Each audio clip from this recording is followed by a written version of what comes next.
My name is Lalit Soni and I welcome you all in this live session by Drishti IAS. And sorry for the delay, there was some internet issue. So let's start with the today's newspaper. So we'll start with the practice question which was given to you in the last class, and then we will move forward with the articles, that is fresh debate on VVPATs. We'll talk about that, why these particular element of election reforms has been in news. Then cyber kidnapping, this particular term has arisen recently, so we'll talk about that as well. Okay, and then we'll move forward with the third article, that is ISRO to use Falcon 9. So this Falcon 9 is a rocket launcher, or you can say satellite launching rocket, okay, which is of SpaceX, this company which Elon Musk owns. Okay, so ISRO will be using this particular rocket for launching GSAT satellite. Okay, other than that, we'll look at the world affairs, then article will be there for your own read, then we'll see the practice question for you. Okay, in our front page there is news related to Supreme Court rejects plea for court monitored CBI probe into allegation against Adani firms. So there is this firm or there is this company Hindenburg, US based company it is. Okay, so it is a short seller company. So basically what they does is they buy the share at the low price and sell it when they are getting some kind of profit or whenever prices are high. Okay, so what they did was recently they have made some allegation against Adani firms that there is a report that saying that they are using shell companies, okay, to buy their own shares, so that their demand is artificially risen in the market, and because of which since people have the share market works on the sentiments, and people see that since there is more demand, it means the company is performing well and they might even buy this particular shares at the higher prices. Okay, so that was the allegation made by the Hindenburg company, okay, that is a short seller. So the purpose of that report was that when they actually came up with this report, the prices of the share of Adani Group actually goes for you can say lowers down, and they can buy those shares. Okay, that is the way how short seller performs. Okay, so I will not go into details of this particular issue because this issue has been in news for a while and various videos of the STIS has covered it. Okay, so but the thing is, here you can see they have said that CBI will not monitor this probe because this is prerogative of SEBI, okay, that is the regulator of share market. Okay, so it will monitor or the probe as of now. Second thing is, when we are talking about giving any kind of probe or investigation to CBI, that is given in an exceptional circumstances. Okay, but right now here when we are talking about any thing which is happening in the share market, that is prerogative of SEBI, and SEBI is doing its work. So let's wait for the SEBI's report. Okay, so SEBI will continue probing this particular issue.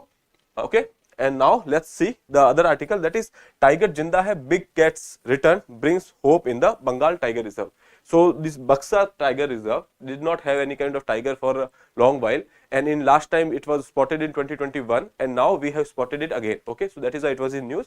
We will cover that article as well. Okay, so let's start with the first article. Before that, I would like to tell you one thing, that in last video I accidentally or mistakenly said that Myanmar has a border with Tripura. Actually it has border with Mizoram. So 4 states Myanmar has its border is Arunachal Pradesh, okay, second is Nagaland, third is Manipur, and fourth is Mizoram. Okay, and not Tripura. Again I am telling you that was I said that by mistake, that Tripura was having border with Myanmar, it is Mizoram. Okay, Tripura has border with Bangladesh. Okay, so that you can correct in your notes if you have written it down, otherwise you can see it here. Okay, so Arunachal has the maximum border correction or border boundary with the Myanmar. Okay, so that is the correction from the last video. Now moving to the practice question which was given to you in the last class, that is what is the primary objective of the Square Kilometre Array Observatory, that is SKAO. We have talked about that this is the biggest radio telescope. Okay, and India is also part of this particular project. So what is the primary objective? Studying the black holes. So with the X-ray, that was for XPOSAT which India launched. Okay, then detecting cosmic microwave background radiations, it is also not true because it was a radio I would say radio telescope. So this is also not correct. Exploring dark matter in the universe. Obviously that is one of the objective of, or you can say anything what is going on in the universe, that is there, okay, because any satellite will do that, some kind of information it will give. But when we are talking about the most appropriate answers, we will go for the specific answers, okay. So here SKO has specific objective, that is related to observing and studying the celestial phenomena using the radio telescopes, okay. So as I told you, it is a radio telescope, that is why option D would be your right answer, okay. When we are talking about questions of science and tech, etc., in exams, we see that there are very confusing options, okay. In that scenario, you have to go for the most appropriate answer, and in that case also, I have taken this option, knowingly that it will create some kind of confusion.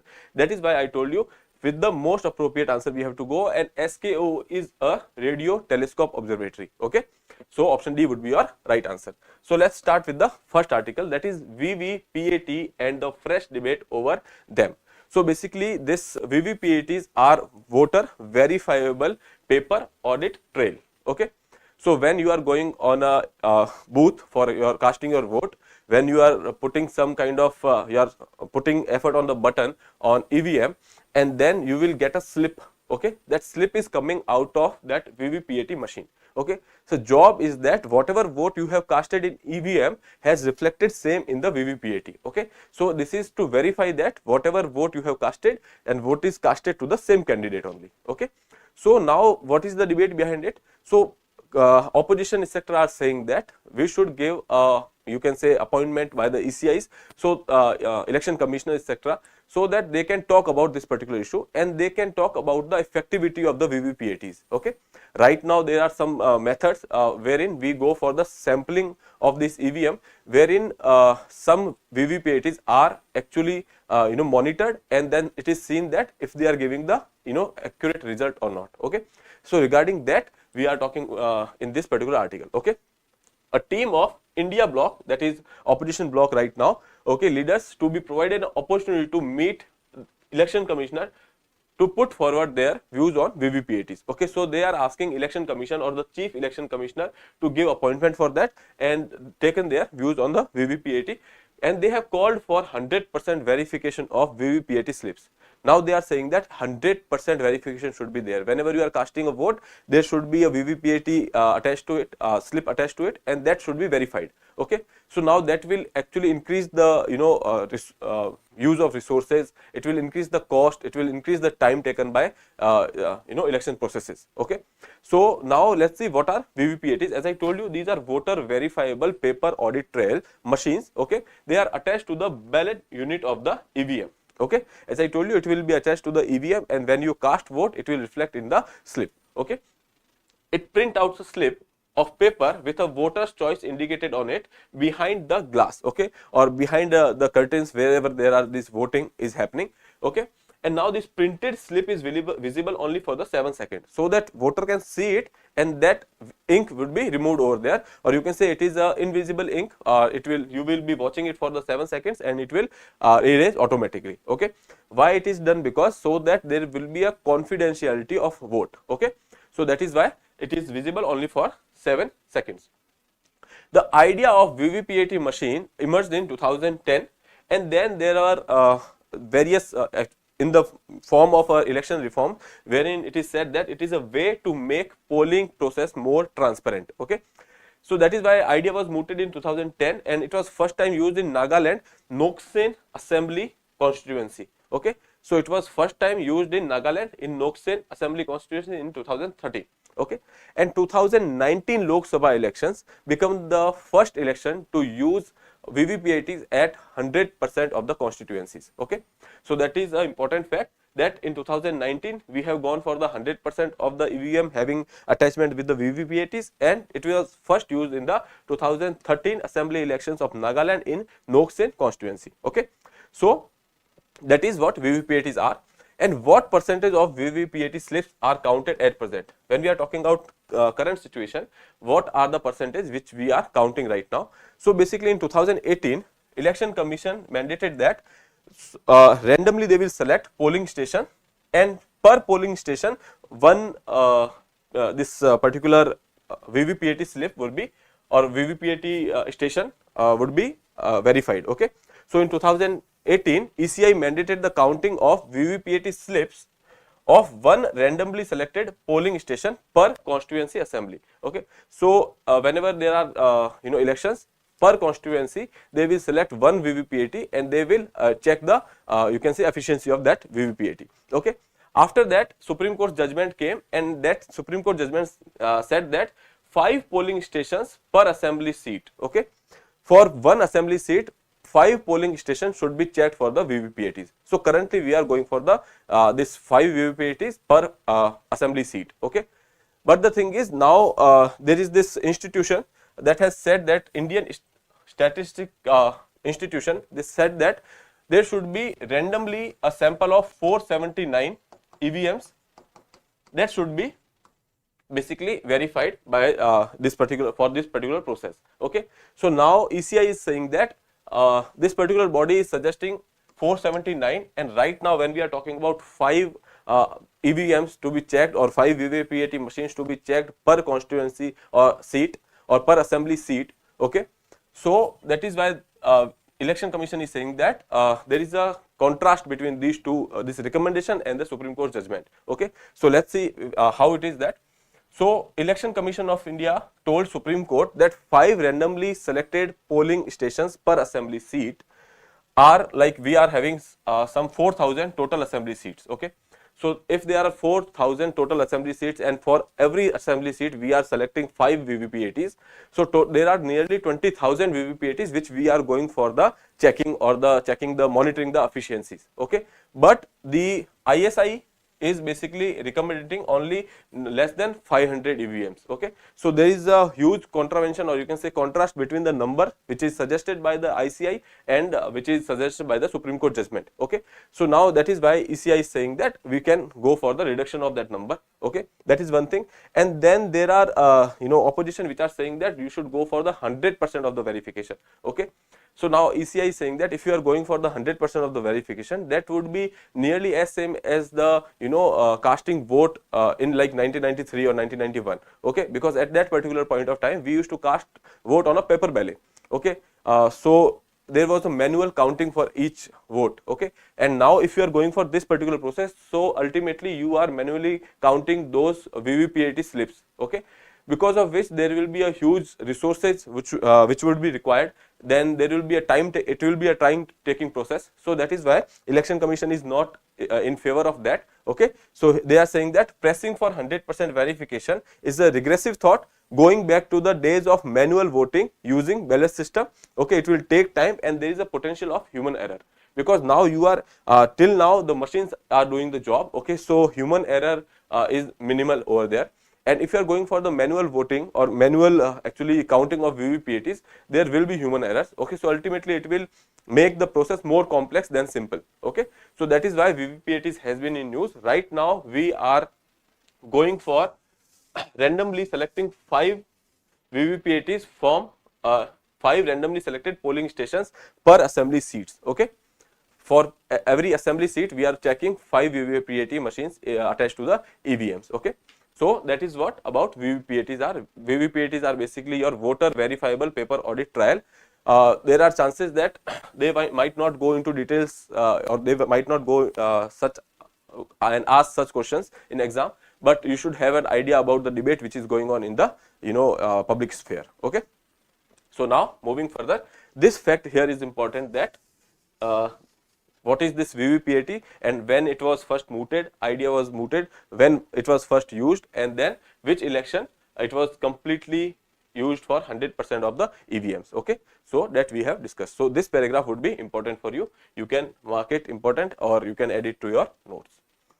Now moving further, second topic was the cyber kidnapping. So it is related to your science and tech.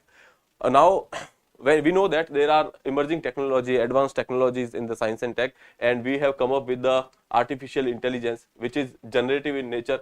Okay. So these AI tools are now generating voice, text, images, videos, all these things. And now there is one more threat which has come in front, that cyber kidnapping. A Chinese student cyber kidnapped in Utah and has been found safe. His parents paid 80,000 ransom. So what happened actually? A Chinese exchange student who was victim of cyber kidnapping. So basically, this person was cyber kidnapped. We will talk about that. And then he was found safe somewhere else. Okay, he or she was found safe somewhere else. But by then, her parents has given the money to the kidnappers. Okay. So what happens here is that when we are talking about cyber, it is definitely related to some kind of IT activity, okay, or some kind of technological activity over here. Okay. So here in this case, they have given some kind of voice note or some kind of threat from the media, and they have made sure they are giving some kind of indication that their child is in their captivity. Okay. So here in cyber kidnapping, we can say cyber kidnapping refers to a crime where kidnappers convince their victim to hide. Okay, that is, there are two things that can happen. One thing is that you can go and pursue the person or pursue the kid to hide somewhere so that their parents cannot find him. Okay, and how can they do it? That they will threaten them with a just a threat that they will harm the loved ones. Okay, that is why he has to be in the captivity or somewhere in a hidden enclosure situation or scenario. Okay, so now the thing is, what they are asking is that you have to go and hide until we ask you to come out. Till then you have to be there, otherwise we will target your parents or your loved ones. Okay, with that fear, that person or the victim goes into the captivity or in somewhere in a hidden place. Okay, and now they will ask him to send some kind of videos which indicates that he is in the captivity. Okay, otherwise they can also go for the AI tools. They can generate some kind of voice notes, okay, having a resemblance with the voice of that particular person, and they will share it with the parents and ask some ransom from them. Okay, and that is what cyber kidnapping is. So we can say that it is a virtual kidnapping. In real, there is no physical contact between the victim and the culprit. So basically, this is just a virtual kidnapping. Okay, and if you are little aware about it, and if you can contact your loved ones, then it would be avoided. Okay, so now let's see. Cyber kidnapping refers to a crime where kidnappers convince their victim to hide, and then they contact their loved ones for the ransom. Victim is also made to send pictures that may make it look like they are being held captive, or showing them bound or gagged. Okay, these are shared with the families. Both parties believe that their loved ones are in some kind of problem, or they will be harmed if they do not do as the kidnapper asks. Okay, so ultimately kidnapper convince them that if they don't do as they are asking, they will harm the loved ones or the family members, etc. The kidnappers, though not physically present, monitor the victim online through a video call platforms. Okay, although virtual kidnapping takes many forms, as I told you, it can be by pursuing the person, persuasion of the person or the victim, or otherwise also they can simply send some kind of voice note or the pictures AI generated, and they can ask for the ransom if there is a there is no contact between the victim and their loved ones. Okay, so there was one case earlier wherein this person was self isolated. He has isolated himself to some kind of forest or some kind of adventure activity, and his parents were called and asked for some kind of ransom, and some voice note was shared with them, and they were about to pay. But before that, actually the thing is that mother contacted the child, and they got to know that he or she is safe. Okay, and that is why it could be avoided. But in the present case, this person was in the self isolation, and he has isolated himself for his own purpose, and ultimately their parents has to give the money because they could not contact with the person. Okay, so that is about cyber kidnapping. So it is also one kind of threat, or you can say concern, which is raised by the emerging technologies, or you can say cyber crime. It is the kind of a form of a cyber crime now. Okay, now moving further, India to use SpaceX rocket to launch communications satellite. Okay, so India has its own LVM-3. This is the highest, or you can say this is the launch vehicle which is as advanced as which advanced level of India's launch vehicle. It is LMV-3. It has a capacity of 4,000 kilograms. So it can send a satellite up to weighing 4,000 kilogram, but beyond that we have to take services for other private, or you can say other space agencies. Okay, so LMV3 is having a capacity of 4,000 kilograms, that is India's own satellite launch vehicle. Okay, but right now when we are talking about GSAT-20, which was to be actually launched in 2017, but it could not be, and then there was some kind of delay, and now it is been launched by Falcon 9. Okay, that is a satellite launching vehicle of you can say SpaceX, which is owned by Elon Musk. Okay, so now this, when we are talking about this Falcon 9, it is a reusable rocket launcher, or you can say it is a reusable satellite vehicle. It will be used to send a satellite in the different places in the space, and then it will come back and can be reused. Okay, so that is Falcon 9, and India's ISRO is going for an agreement with the SpaceX regarding that. Okay, so utilizing the service of SpaceX for the first time, Indian Space Research Organization ISRO will deploy its heavy communication satellite GSAT-20 through the Falcon 9 rocket of a private space agency towards the middle of this year. Okay, now GSAT-20 can enable telecom providers to offer high speed internet services. Okay, so it is a demand driven satellite. When we are talking about GSAT, it is a communication satellite, that is clear, and now the object of this particular satellite is to give the internet connectivity, that is seamless internet connectivity even to the remote areas.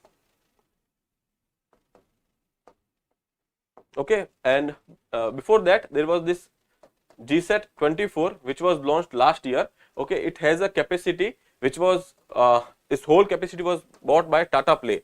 Okay, which is actually a broadband service, or you can say direct home TV broadcasters they are. Okay, so they have bought its whole capacity of GSAT-24. Okay, similarly GSAT-24 will be having a capacity to provide for the internet connectivity even to the remote areas, and also that would be a high speed internet services. Okay, so when we are talking about GSAT-20, it is of 4,700 kilogram.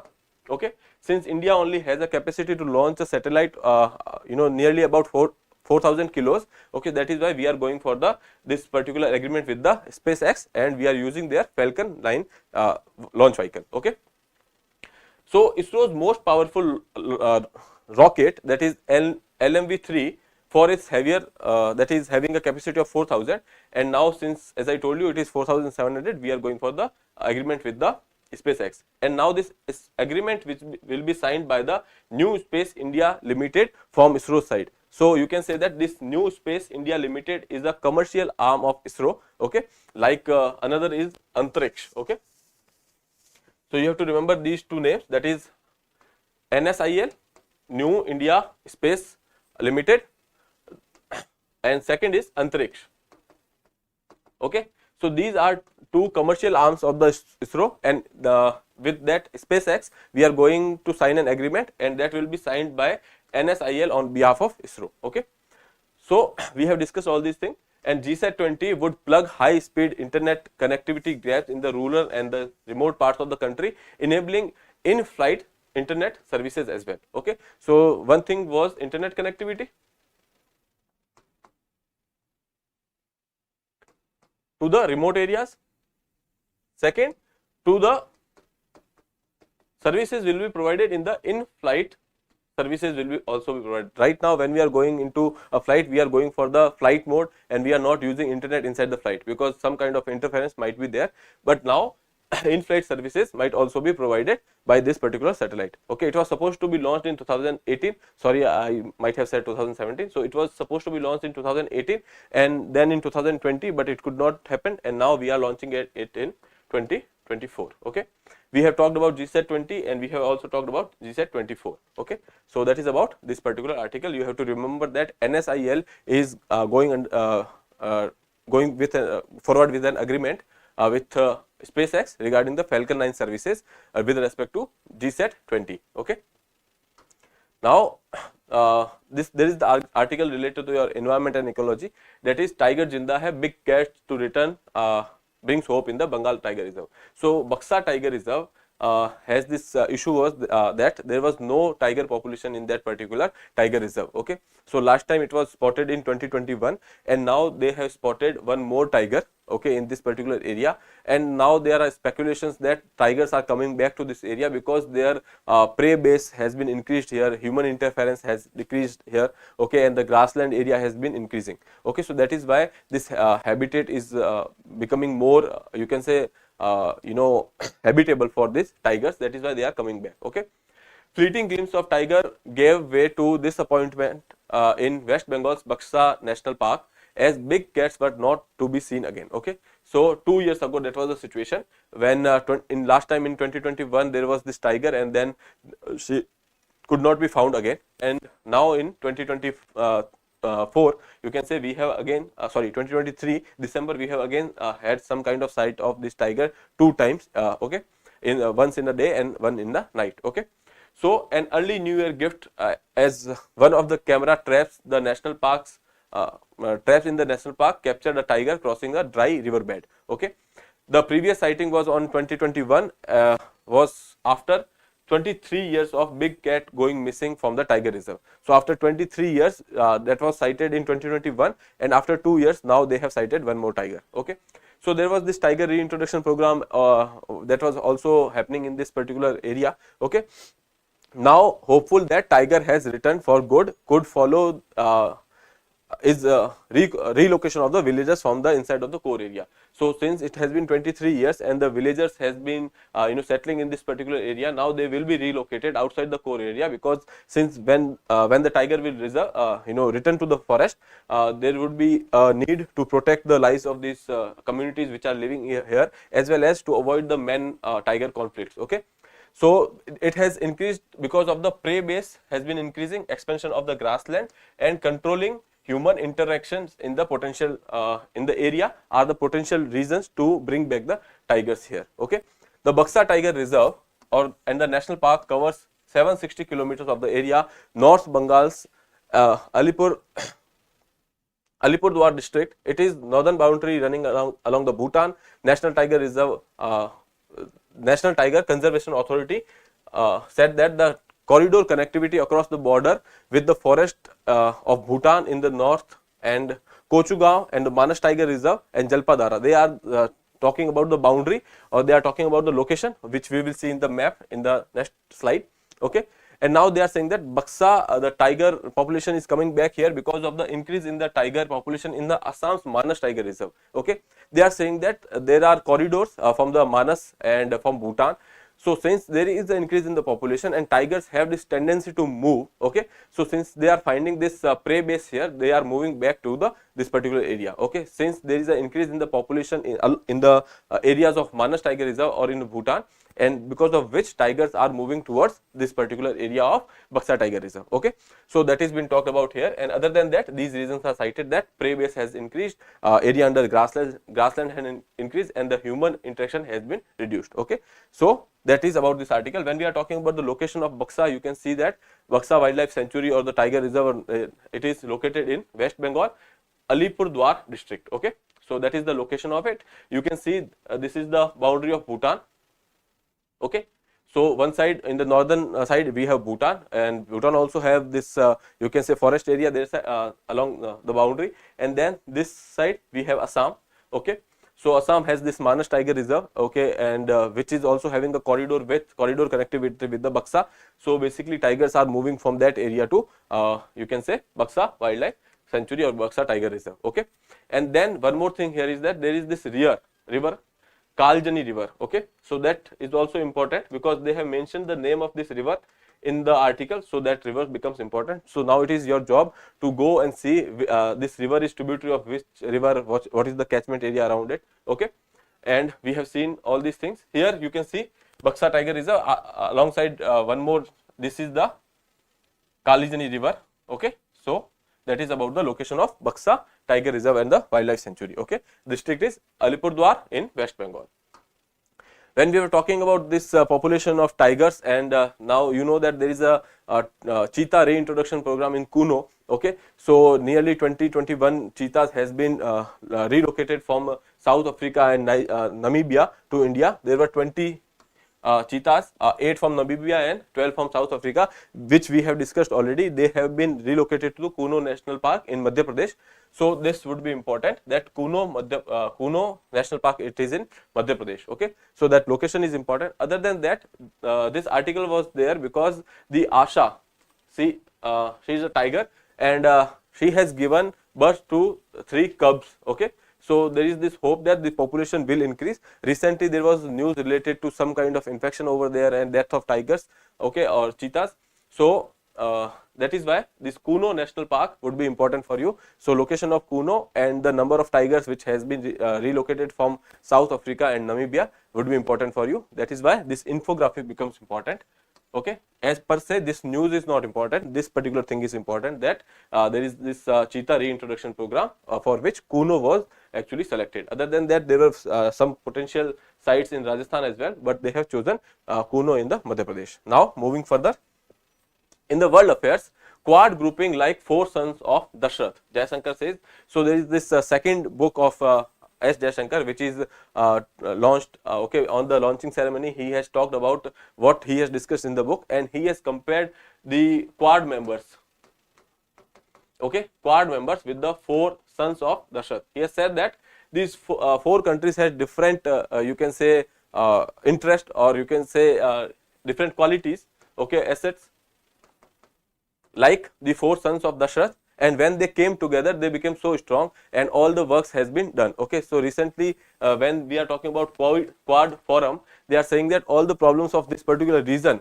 be it the piracy related issues or be it Chinese aggression, that will be solved by this grouping, that is Quad. Okay, so the name of this book is Why Bharat Matters. This is the second book. Before that, the book was The India Way. So basically, what you can do is you can remember the name of these books and you can cite these books in your exam as well. Okay, so it would be even more important for the aspirants of PSIR. Okay, they can cite these 2 books in the you can say your exams. Okay, in the first book, he has compared his you can say all the tactics which we are using in the foreign policy with the position of Krishna in the Mahabharata. Okay, the difficult situation he was in, the difficult choices they had to make. Okay, so that one thing in the first book they have talked about Mahabharata diplomacy, and then when we are talking about the second book, they have taken a reference from the Ramayana epic, Ramayana. Okay, so from the Ramayana they have taken the inspiration. Okay, so when we are talking about the characters of Ramayana, let's say that is Hanumanji. Okay, so he was considered as the first diplomat, or you can say first ambassador who has been sent by Ram to the Lanka. Okay, so that is how he has compared these characters of Ramayana, which you can do in your answer writings as well. Okay, now moving further, Israel bombs Gaza camps, braces for Hezbollah's reaction after Beirut strike. So, okay, so in this article there are some locations which are not per se important, but the thing is they are saying yesterday we have talked about one article where we said that Israel will be reducing troops in the Gaza area because there is a second front opening in the Lebanon border. Okay, so here also they have talked about the same thing. In the Gaza, they are saying that in the North Gaza, basically they are saying that to refugees to get shelter somewhere else because there are these bombings going on. Second thing is they have moved troops towards the Lebanon border. Okay, so here you can see this is Israel here. Okay, this area here is Israel, this whole area. Okay, so this is West Bank and this is Golan Height, and now in the north side we have this boundary with the Lebanon. Okay, and Lebanon there is this group Hezbollah. Okay, so they are having some kind of issue with Israel now, and they are supporting the Hamas. Okay, so that is why that is second front where Israel will fight now. Okay, so now here we can say that this war in Israel or the war in Gaza Strip is now spreading to the other parts of the region as well. When we are talking about Middle East, this war is been spreading towards, you can say, even Red Sea. Okay, the area of Red Sea, and then in the areas of surrounding border of Israel as well. Okay, now moving further, over 100 kills in the blast near Soleimani's tomb. Okay, So Iran is saying that they will respond back. Okay, so there was this bombing, 2 bombs has exploded in this particular area, and the people are saying that this bombs has something to do with the issue which is going on in the Israel. Okay, so since Iran is going to support Hamas over there, so that is why they are saying that somehow it is connected with the Israel or USA. Okay, so no one has taken the responsibility as of now, but these are the speculations. We are not going into details of it because they have talked about some politics over there. Other than that, they have not given any specifics. Okay, no one has taken any kind of responsibility, etc. Only thing they are saying that we will look into it, and when we find the culprit, we will go for the response, some kind of response. Okay, so here, while Iran's top officials, including the supreme leader Ayatollah Ali Khamenei and President Ibrahim Raisi, vote to respond harshly to the cowardly act, they will say that we will respond to this act once they know that who has done that. A Houthi spokesperson has said that there are some kind of links to the blast to Iran's support for the resistance forces in Palestine and Lebanon. Okay, so they are saying that whatever issue is going on in Israel with respect to be it Gaza or be it Lebanon, since Iran is supporting these 2 countries, that is why this incident has happened. But though he did not specifically blame anyone for the attack. Okay, so we can say that violent situation in the region with the war in Gaza feared to be widened. Okay, which we have talked that it will widen in the area. Okay, so this is the location, Kerman. Here this bombing has happened. Okay, which is and this is Tehran, which is capital of Iran. Okay, now moving further, danger of cheap goods invading Indian market, says Jaishankar. So this article is for your own read. Okay, here you can see that there are some indication which has been made by S. Jaishankar that imports in India are of poor quality. Okay, there are various countries who are dumping in India their cheap products. Okay, so mostly here they are basically talking about China and the trade surplus which China has with India. Okay, and there has been this you can say appeal to the masses that you should go for the local produce. Okay, and not for the cheap imported produce. Okay, here they have also talked about a few things that they have put some quality control related orders with respect to China when we are talking about the import. So it is a non-tariff barrier somehow. And when we are talking about our export to China, so China has different non-trade barriers, okay, non-tariff barriers, because of which India cannot export various things to China, and that is why China has a lot of surplus with Indian trade. Okay, and then he has also talked about this one district, one product scheme which is launched by Indian government. Okay, wherein we will be aiming to select, brand and promote at least one product from each district. Okay, so that is you can say Make in India component of Make in India, or to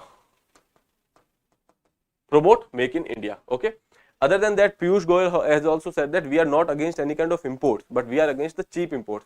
Second thing is we are trying to increase our own exports. Okay, we are trying to make in India and then export. Okay, so that is what has been talked about in this article. You can read it. It is given in a very simple language. Okay, so with that all the articles has been covered, and now we will move toward the practice question.